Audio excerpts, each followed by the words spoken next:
I'm Pamela Brown in Washington. Welcome to our viewers in the United States and around the world. You are in the CNN newsroom on this Sunday evening. And we go to breaking news just into CNN. President Joe Biden is expected to repeal the ban on transgender individuals serving in the military. Now, this could come as soon as Monday, according to a source familiar with the plans. The ban, of course, was first put in place by former President Donald Trump in 2017, who announced that decision in a tweet, if you remember. Let's bring in CNN White House correspondent Arlette Saenz. So what more are we learning about this, Arlette?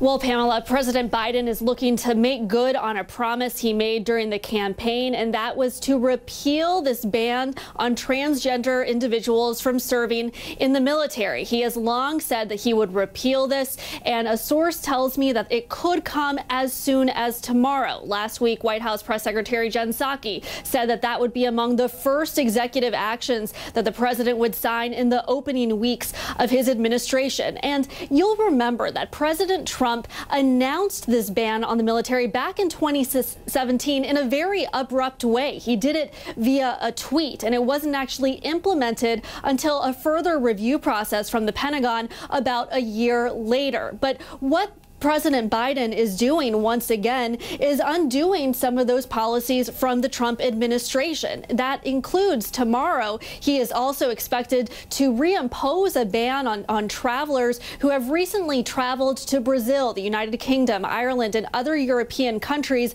amid the coronavirus pandemic. But this announcement that is expected to come as soon as tomorrow is just the latest effort also from the Biden administration to try to ensure some protection for LGBTQ Americans, and that includes repealing that ban on transgender individuals from serving in the military. Now, this even came up during the confirmation hearing for Biden's Defense Secretary Lloyd Austin, and he said that he fully supported the president's decision on that. It's unclear how soon it would actually be put into place. It could take some time, but it is just another one of the steps we are seeing from the Biden administration. All right, Arlette Saenz, thanks so much. And in less than 24 hours, House impeachment managers will deliver the single article of impeachment of former President Trump to the Senate. CNN senior Washington correspondent Joe Johns is at the Capitol live for us. So how exactly will all of this play out tomorrow and in the next couple of weeks, Joe? Pamela, a little bit of history, a little bit of custom. Tomorrow evening, the 9 House impeachment managers will take the long walk from the House to the United States Senate, where they will deliver and present that one article of impeachment to the United States Senate.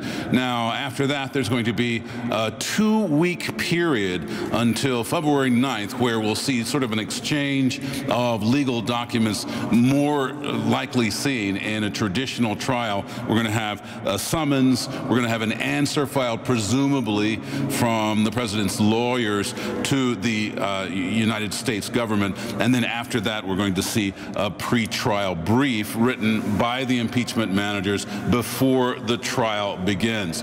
There are some people speculating this is going to go much quicker than the first Donald Trump impeachment trial, in part because they think there's not that much evidence that the senators haven't seen, and the senators, in fact, are even witnesses of what happened and transpired on January 6th. Still, others say it could be a long trial simply because Republicans are a bit all over the place about how to approach this. Listen.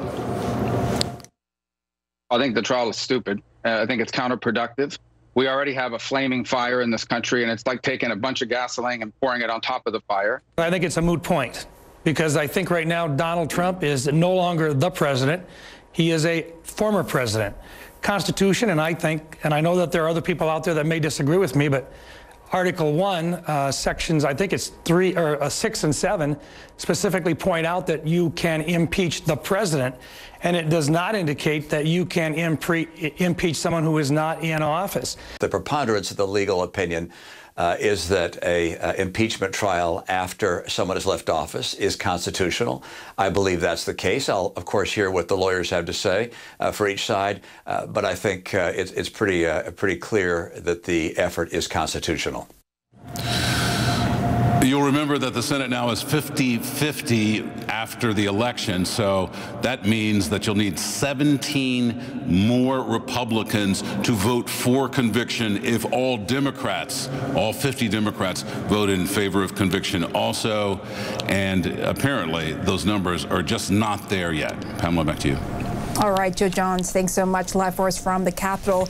And this weekend, we're learning more about the lengths that Donald Trump was willing to go, telling the lies that he was willing to tell, the people he was willing to pressure to keep himself in office. The Wall Street Journal today is reporting that Trump pressured his Justice Department to go directly to the Supreme Court to overturn Joe Biden's victory. CNN's crime and justice correspondent Shimon Prokupecz joins us now. So, Shimon, what more are we learning? Yeah, it was under the Attorney General, Bill Barr, that this happened, that the president was putting pressure on top officials at the Department of Justice to try and file a lawsuit with the Supreme Court to see if they would overturn the election. The Attorney General and other senior officials at the Department of Justice said they don't have any legal standing. They had no legal rights to file this kind of a lawsuit, so they didn't. That was early on, right? So there was another part that we learned of. Friday, the New York Times was first to report, and we've since confirmed that after Bill Barr left, the acting Attorney General, Jeffrey Rosen, was in that spot, and that the president was contemplating having him removed from the acting Attorney General role to replace him with someone who would more likely file a lawsuit or act in the ways that the former president wanted.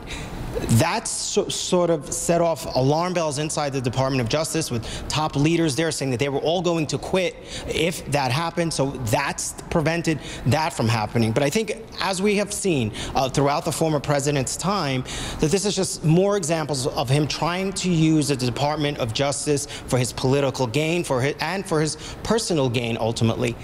The Democratic leader, Chuck Schumer, saying that he wants the DOJ IG, the Inspector General for the DOJ, to investigate all this. And then, Pam, some of this could also be part of the impeachment trial. Some saying that perhaps parts of that aspect of what the former president was trying to do with the Department of Justice as it relates to the election, that could come up during the impeachment. And there's also this question of if the president could face legal action for those specific power plays.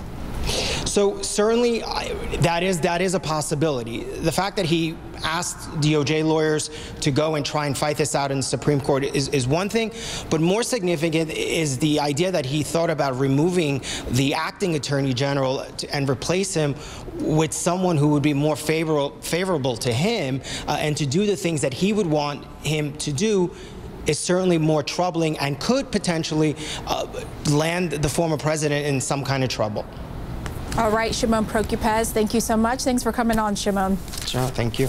So breaking news into CNN right now. Mexico's President Andrés Manuel López Obrador has just announced that he has tested positive for the coronavirus. He has consistently shunned wearing masks, even while holding events around the country during the pandemic. I'm joined now by CNN's Rafael Romo. So, Rafael, what do we know about the president's current condition? Well, that his symptoms are mild, Pam. President Andrés Manuel López Obrador confirmed the news on his Twitter account in the last hour. He wrote a couple of messages, the first one to confirm the diagnosis, and the second one to say that he will keep an eye on the government's affairs from the National Palace, the presidential mansion in Mexico. The president wrote the following: "I regret to inform you that I have contracted COVID-19. The symptoms are mild, but I am already receiving medical treatment. As always, I am optimistic." And Pam, the president has a daily morning news conference that is broadcast live. He said that Interior Secretary Olga Sánchez Cordero will take over while he recovers. And President López Obrador, as you mentioned before, has been dismissive of measures to prevent transmission of COVID-19. In the past, he has been seen in public many times without wearing a mask, and he travels around the country meeting with officials and people and not keeping a healthy distance sometimes. He's one of several heads of state in the region who have contracted the virus, including Jair Bolsonaro, the president of Brazil, and Honduran President Juan Orlando Hernández. Of course, former President Donald Trump also had COVID-19. Pam?